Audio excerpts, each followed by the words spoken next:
그 디테일들을 막 쌓는 그런 것보다 요즘 같은 경우는 더 많이 보고 재밌게 보는 거를 이제 중요하게 여기는 시기로 왔기 때문에 옛날과 많은 양상이 바뀔 거예요. 그래가지고 우리도 거기에 대한 준비를 하고 있는 거고, 뭐 이것도 굉장히 작은 규모의 우리 스튜디오에서 찍은 거고 작은 규모의 프로덕션이지만 최소한의 퀄리티가 나오는 프로세스를 다 확보를 하고, 이것도 다 우리 사무실이에요. 우리 사무실이고 자체적으로 그냥 다 찍는 거죠. 이때부터는. 이거 같은 경우에 조달청이 엄청 갑질이 심하게 했었는데 다 제가 찍은 드론입니다. 시네마틱 아카이브가 이런 데 쓰여져요. 그리고 배우들만 와서 이제 뭐 이런 식으로 이제 연출을 해가지고, 레드예요. 이것도 레드 1이에요 심지어는. 근데 이렇게 만들어가지고 납품을 했습니다. 이것도 제가 찍은 거예요. 한마디로 여기에서 지금 찍은 것 중에 저걸로 해서 엄청난 갑질을 받고 엄청난 스트레스를 받았지만 한 600밖에 안 썼어요. 하지만 저렇게 하려면은 상당한 그 내공이 필요하다는 거죠. 방금만 해도 조달청만 해도 지금 여기에 들어가 있는 이런 요소들, 이런 것들이 뭐 드라마나 이런 거에 나오는 거랑 크게 다르지가 않아요. 퀄리티도 그렇고 스킨톤 잡아내는 거나 조금 디테일이 좀 떨어지는 건 있죠. 그리고 저기에 사용된 무슨 소품도 제가 평상시에 업무용으로 쓰는 것들이고, 이거 지금 뭐 화면 좋잖아요. 딱 해질 무렵에 판교에서 그때 당시에 GH4를 달고서 날렸는데, 고프로로 한참 날릴 때 이 정도로 이제 색분리 없고 조리개 값 정확하게 들어가는 걸로, 그리고 야간에 이제 이런 조명 같은 경우도 그렇고 이런 거를 자체적으로 이제 만들 수 있는 업체가 이때 당시에 많지가 않았던 거죠. 그건 지금도 해당이 되는 거고, 이런 것도 제가 제 차 위에서 X5 때 주로 탔는데 그 위에서 이제 핸드짐벌로 찍었던 거예요. 그래가지고 지금 나온 영상들이 대부분 다 이때 당시부터 소스를 모으기를 시작을 한 거예요. 그런 식으로 굉장히 여러 가지의 응용을 했기 때문에 마진이 남으면서 일을 열심히 할 수 있는 구조가 좀 나올 수가 있었던 거고, 이제 이런 것들이 많이 있습니다. 지금 이걸 이제 여러 속도로 보여주는데, 이게 제가 노트북을 좋은 걸 산 이유가, 여기 나오는 소스들이요 다 제가 평상시에 찍어놨었던 소스들이에요. 저 위에 이제 자료들을 이제 얹어가지고 쓸 수가 있는데, 저런 거 작가주의적으로 정말 잘 찍어가지고 좋은 퀄리티로 만들면은 이런 것들 보통 한 몇천만 원에 발주하니까 마진율도 괜찮게 남고, 그리고 실질적으로 이거를 정상적으로 진행을 하게 되면은 되게 돈이 안 남아요. 근데 우리는 단연간 이거를 계속 소스를 확보를 했으니까 이게 이제 가능한 거죠. 뭐 이런 작업들을 계속 지금 진행을 하고 있습니다. 그리고 실질적으로 우리가 지금 시네마틱 아카이브 같은 경우는 퀄리티가 판교도 그렇고 여기 지금 세종시도 막 미세먼지 낀 상태에서 촬영이 돼 있고 그렇게 화질이 좋지가 않은데, 지금 요즘 시네마틱 아카이브 같은 경우는 화질이 시네마틱 아카이브가 뭔지 보여드릴게요. 시네마틱 아카이브가 이건데 또 하나 또 올라왔네요. 지금 이제 한참 채널을 만들고 있는 시점인데, 이거 보시면은 엄청 많아요. 이 많은 가운데 예를 들어서 부산이다 뭐 이런 거 영상 찍은 거를 보면 이게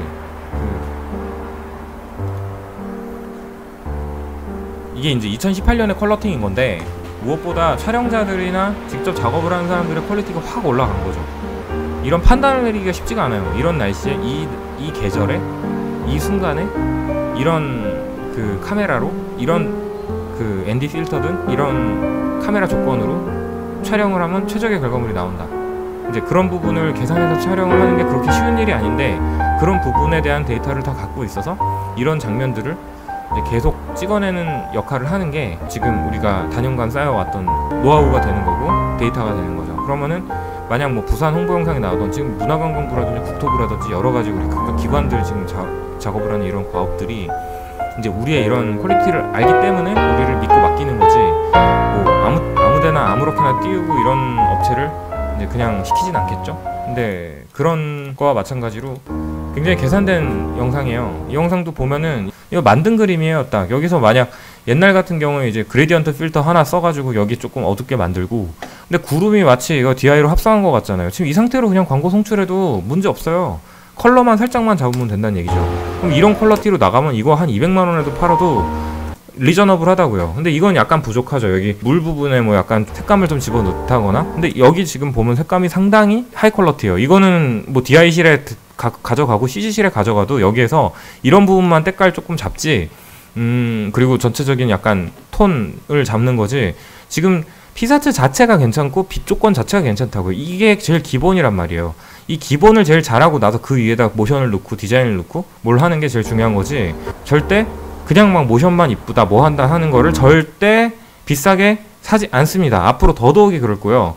아무튼 간에 그건 굉장히 중요한 얘기라는 거죠. 그럼 결국은 경쟁력이 없는 이미지를 한 수천 명의 고등학생, 대학생이 다 맥북이나 이 게이밍 노트북만 있어도 다 하는데 그 사람들이랑 경쟁을 하면은 누구 25,000원 해줄게요 뭐 이런 식으로 막 정말 내려가는 거예요. 진짜 옛날에 대비해서 단가는 정말 많이 내려갔어요. 정말 그건 되게 좀 안타까운 부분인 거고, 일단 작업 자체가 일단은 저희도 제작하기가 좋아졌으니까 그런 건데, 그럴 만큼 또 굉장한 이 효율성을 좀 갖고 있어야 됩니다. 아무튼 간에 이 채널 자체를 저는 우리나라의 대표 채널로 만들고 싶은 생각은 있는 거예요. 여기에 나오는 이런 풍경들이나 여러 가지 것들이 굉장히 인상적일 겁니다.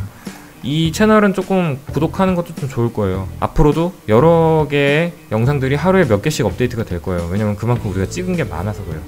그리고 다시 이제 옛날 포트폴리오와 과거에 이런 열악했던 때로 돌아갈게요. 한때 템플릿이라는 거나 뭐 여러 가지 이런 케이스도 굉장히 좋은 케이스예요. 이건 제가 찍은 것도 아니고 저한테 촬영을 가르쳐 주셨던 어떻게 보면 스승님 같은 분이 한 건데, 이거 오디오로 찍은 거예요. 근데 오디오로 찍은 게 외국에서 찍었으니까 좋은 거 아니냐라고 하지만 이런 게 있어요. 오디가 사실 굉장히 레인지가 얇은 카메라라 그 찍기가 까다로워요. 근데 그거를 나름 빗 계산을 해서 융프라우로 가는 길에서 이렇게 구도감 있게 워킹감 있게 찍을 수 있는 거는 오디오로 찍었지만 굉장히 잘했다는 거죠. 이런 게 이제 촬영 감독이나 촬영을 잘해야 되는 이유가 되는 겁니다. 그래가지고 이제 꼭 지금 어떤 분들이 보실지 모르겠지만 각 모든 분야의 사람들의 기준에 제가 충족을 해야 되는 입장이 돼요. 그렇기 때문에 이렇게 화면이 지저분해 보이지 않게 촬영을 잘 하는 것들이 되게 중요해요. 여기에는 이제 빛과 뭐 구도와 뭐 리플렉션과 뭐 여러 가지 앵글과 뭐 여러 가지가 있겠지만 또 필터와 카메라 바디와 뭐 이런 느낌도 되게 많이 있고요. 아무튼 간에 그런 것들이 다 조화가 이루어져야지 하이 퀄러티라는 게 나옵니다. 뭐 요즘은 아무튼 간에 이제 개개인의 실력이 더더욱이 중요해진 시점이 된 거예요. 지금 이런 표현들이나 여러 가지가 뭐 누구든 간에 막 이렇게 촬영은 하는데 얼마나 이제 컨셉에 잘 맞게 이런 적절한 거를 재밌게 잘 찍느냐, 결국 자기의 실력에 다 달렸다고 보는 거죠. 이제부터는 실력 싸움이라고 저는 생각을 해요. 컨텐츠를 얼마나 잘 만드느냐 이런 것들도 있고, 이런 것처럼 아예 옛날에 무슨 뭐 공식적인 영상이 있어요. 저 이쪽도 좀 팠거든요. 근데 보시면은 이때 당시가 제가 생각했을 때 촬영의 대변혁기였어요. 그러니까 드론이 포함되어 있진 않지만 필름보다 더 하이 퀄러티의 4K나 6K 이상의 고화질의 타임랩스에 지금 돼가지고, 이때 당시엔 제가 열정을 갖고서 이런 거를 되게 많이 찍었었거든요. 지금도 이거는 그대로예요. 좀 복잡하게 들어가면은 재미가 없어지니까 여기 이 정도만 말씀드려야 되겠네요. 우리는 아무튼 간에 지금 그 국가기록물들이라든지 여러 가지 그 작업들을 어떤 형태가 되든지 지금 많이 촬영을 하고 있어요. 고화질로. 근데 그게 10년, 20년, 30년이 지났을 때도 가치를 갖게 되는 게 있어요. 그것도 아주 비싼 가격으로 국가에서 임대로 사줘요. 그런 경우를 위해서 우리가 촬영하는 것들이 굉장히 많은데, 그게 사실상 유튜브를 하는 것보다 사실 더 돈이 많이 들어가요. 물론 그걸로 지금 돈도 벌면서 하는 거지만 나중에 굉장히 많은 돈이 될 수가 있어요. 2018년에 대한민국을 가장 충실하게 담은 업체가 우리라고 치고 저작권으로 담아가지고 우리가 통합적으로 이거를 한다면 굉장한 이득이 있을 수가 있어요. 왜냐하면 향후에 이제 뭐 디지털 기록물에 대한 여러 가지 RFID부터 시작해서 인식부터 저작권에 대한 개념도 조금 더 명확해질 것이고, 미래의 과거에 대한 이런 기록 콘텐츠들은 나름의 가치 자산으로서 꽤 중요하게 될 거예요. 현물 자산이 사실상 이제 많은 생산 체계나 여러 가지로 인해 그 가치들이 계속 떨어지잖아요. 근데 이런 희소성이 있는 자산들은 항상 가치가 올라가는 투자의 원칙이기 때문에 이런 과거의 것들이 이제 중요해진 시점이 또 오게 됩니다. 갑자기 경제 쪽으로 갔는데 뭐 투자의 기본적인 원칙이기도 하고, 그리고 또 한 가지는 제 친구가 뭐 이런 관련된 그 공무원이라든지 이런 쪽에 있는데 저희 걸 사줘요. 저희가 뭐 2016년에 찍었던 걸 사주고, 예를 들어 세종정부청사를 중간에 짓는 과정이 있는 사진이 필요하다. 그럼 그거 700만 원에 사야 되겠다. 이런 식으로 돼요. 심지어는 예전에 이런 일화가 있었죠. 이명박 정권 때였는데 청계천 박물관이 있어요. 청계천 그 역사박물관 같은 게 있는데, 그게 이제 그 업적을 기리기 위해서 만든 건데 급하게 청계천의 전후에 대한 사진들이랑 영상들이 필요한데 그게 터무니없이 부족했던 거예요. 그래가지고 그거를 담당했었던 주무관이 그 인근에 있는 사진작가들이랑 여러 가지 사람들을 동원을 해서 그 전에 청계천의 풍경과 이후의 풍경을 같이 담은 사람한테 몇 억을 주면서 임대로 10년 임대인가 20년 임대로 그 사람한테 그걸 주고서 샀어요. 근데 그 사람은 저기에 남대문에서 이제 카메라 집을 운영하는 카메라 사장님이었어요. 수리하는 그런 사람이었죠. 완전 개탄 거죠. 완전. 그러니까 그냥 이거는 돈에 대한 얘기여가지고 제가 조금 말을 좀 아끼려고 하다가 그래도 이 영상을 보는 사람들한테 보답을 좀 하고자 제가 좀 꿀팁을 좀 드리는 부분입니다. 그런 부분에서 저는 아무튼 시네마틱 아카이브라는 채널을 운영을 하게 됐어요. 일단은 대조군을 둬봅시다. 대조군이라면 좀 병맛이죠. 지금은 또 잘난 척을 했고 우리가 뭐 이렇게 이런저런 거 잘한다고 했으니까 또 못한 거를 얘기하고 힘든 걸 얘기를 해야 되잖아요. 네. 못하고 힘들고 어리석었던 케이스들을 얘기를 해보자. 제 어릴 때 얘기해 드릴게요. 어릴 때인데 이때가 한 2005년 때였고요. 논현동에 사무실이 있을 때였어요. 이때 당시에 굉장히 이제 그 에펙과 촬영과 이런저런 시도를 많이 했었던 시기예요. 학생스럽게 좀 빨리 돌릴게요. 근데 보면은 퀄리티나 이런 게 너무 애들 같아요. 애들 같고 떨어지고 너무 좀 이렇게 조잡하죠. 고급스럽지 않고. 근데 손은 많이 가요. 손은 많이 가고 재밌어요. 아이디어가 있는 거죠, 나름. 이런 거 막 깨알같이 다 이거 다 레이어 따가지고 움직인 거잖아요. 이때는 오히려 재밌었어요. 이때는 처음으로 국가기관을 상대를 거의 했었던 그런 프로젝트였었던 거고, 이런 것들, 그러니까 마치 토니몰리 때나 뭐 이런저런 거 했을 때, 그러니까 옛날에 이제 이런 그 모션이나 이런 걸 재밌게 했을 때 그런 것들을 초기에 했었던 건데, 우리가 사실 굉장한 신뢰를 받고 진행을 했었던 거고 되게 좋아하셨어요. 이걸 전에 만들었었던 사람들은 굉장히 정말 올드한 영상을 만들었었거든요. 근데 우리는 저런 거 레고까지 써가면서 스톱모션을 했고, 그 전에 만들던 사람들은 되게 아제틱하게 금연에 대해서 얘기를 했었죠. 근데 지금 같은 경우는 이걸 만드신 분들이 다 의사 선생님들이었고 박사님들이신데 굉장히 좀 깨알 같아서 좋아했어요. 그리고 저도 굉장히 자신감을 얻었죠. 아, 내가 프리랜서로서 이렇게 할 수가 있구나. 이거라고. 이게 3,000이었거든요 3,000인데 여자애들 한 2명 뭐 친구랑, 그리고 뭐 이런 거 촬영 좀 다니고 사무실에서 이제 테이블 안에서 이런 거를 다 찍고, 그리고 나서 한 2,000 남더라고요. 그래가지고 그걸로 이제 피자도 사 먹고 이제 코스트코에서 저 술도 사오고 이렇게 해서 잘 지냈고 돈도 많이 모은 그런 케이스인데, 디자인의 힘이 이런 거다라고 느꼈지만 이게 퀄리티가 좋진 않았어요. 그게 이제 어릴 때 한계죠. 제 옛날 뭐 메이킹 영상 그냥 잠깐 보여드릴게요. 옛날 사진이랑 이런 거 좀 보여드려요. 이제 촬영에 이제 관심을 좀 슬슬 갖고 군대 전역한 직후에 돈이 진짜 없었거든요. 그때 당시에 이제 제가 직접 카메라 이제 사고 550D예요. 550D로 굉장히 많은 영상을 찍었는데 이게 왜 이렇게 화질이 좋아 보이지? 550D가 원래 이렇게 화질이 좋나? 1920으로 찍히긴 하죠. 네. 뮤직비디오를 찍는 중이었는데 저때 당시에는 되게 방향을 못 잡았었어요. 저는 저때 당시에 쇼핑몰을 하고 중간에 이제 돈이 이제 모자른 상태에서 굉장히 좀, 그러니까 아이덴티티가 없었어요. 그래가지고 포지셔닝이 좀 애매한 상태에서 뮤직비디오를 만들게 됐는데 그냥 그랬었어요.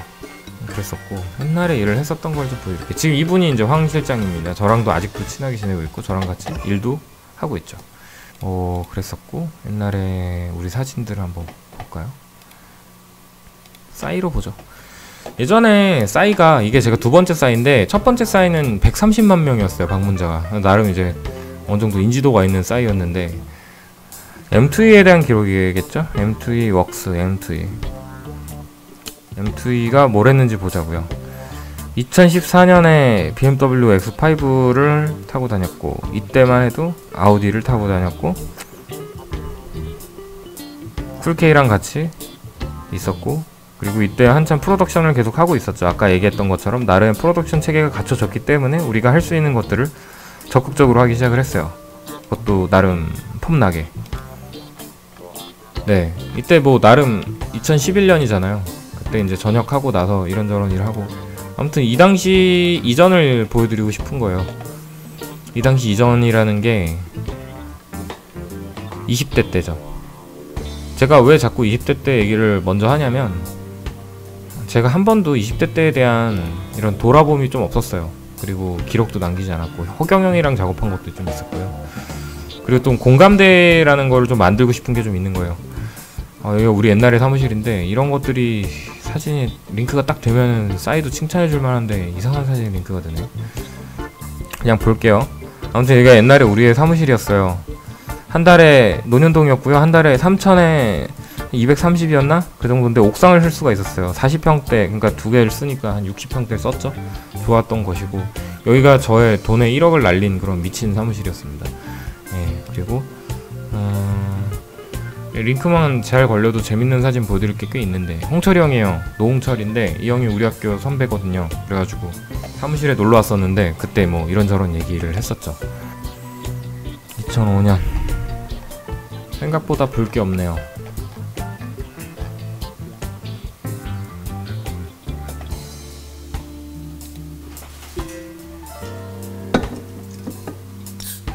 이거 재밌는 영상인데, 이거 26이었어요. 26살, 그러니까 12년 전이었죠. 2006년인데 이거 이제 K랑 같이 작업했던 거고, 지금 여기 뒤에 나오는 이거를 촬영한 사람이 저예요. 이땐 짐벌이라는 게 없었습니다. 짐벌도 없었고요. 그리고 이때는 카메라가 엄청 무거운 거였고, 거기다가 라인이 뒤에 있어가지고 라인을 계속 다 해야 됐었던 거예요. 촬영을 제가 했습니다. 근데 지금 이거 보세요. 이 영상이 뭐가 재밌는 거냐면, 지금 촬영을 제가 직접 했는데 이 당시에 뭐 화질은 떠나서 이 한 맞춘 거랑 이것저것 보세요. 원테이크라는 거. 예, 이 시절에 카메라가 그 저기 리그랑 뭐랑 해가지고 한 4점 몇 킬로였는데 이때 저 3kg 넘게 빠졌어요. 3kg 넘게 빠지고, 제 친구 프로젝트라서 이 새끼가 나한테 준 돈이 40만원인가? 이 새끼 나쁜 놈. 근데 아무튼 간에 지금 저기에 있는 모든 그 클럽에 있는 친구들은 다 우리 친구들이에요. 다 우리 친구들이었고, 여기 보면은 막 연예인도 많아요. 연예인도 많고 뭐 이 사람 저 사람 많이 있어요. 근데 아무튼 간에 이때는 우리가 약간 나름 우리가 주인공인 줄 착각했죠. 진짜 헝그리한 어린애들이었고, 프로덕션 바닥에서 아무것도 뭐 그 영상만 조금 메이저 컨텐츠를 만들고 좀 유명한 사람들이랑 어울리면 되게 대단한 사람이 됐냐, 뭐 그런 정도로 착각을 했었던 시기였죠. 그래가지고 아무튼 간에 뭐 클럽도 아니에요. 여기 사실 360 알파라고 홍대에 있는 데인데, 거기를 하루를 빌려가지고 지금 여기서 한번 끊겼죠, 카메라. 나서 여기서부터 좋아요, 아주. 네, 이래가지고 아무튼 간에 이때 재밌었어요. 재밌었고, 이때부터 이제 우리는 약간 하청보다 남들 일을 하는 것보다 우리 일을 하자. 얼마나 카메라 워킹이 좀 직접적입니까? 그래서 막 제가 아까 그 사진들을 좀 보여드리려고 했는데 그 사람들을 보여드리려고 해서요. 이때 같이 일을 했던 사람들이 생각보다 재밌는 사람이 많아요. 지금도 조금 이런저런 걸 하고, 심지어는 거기 리얼이라는 그 영화를 만든 그 이사람 감독도 이제 같이 저랑 일을 오래 했었고, 제가 고등학교 친구예요.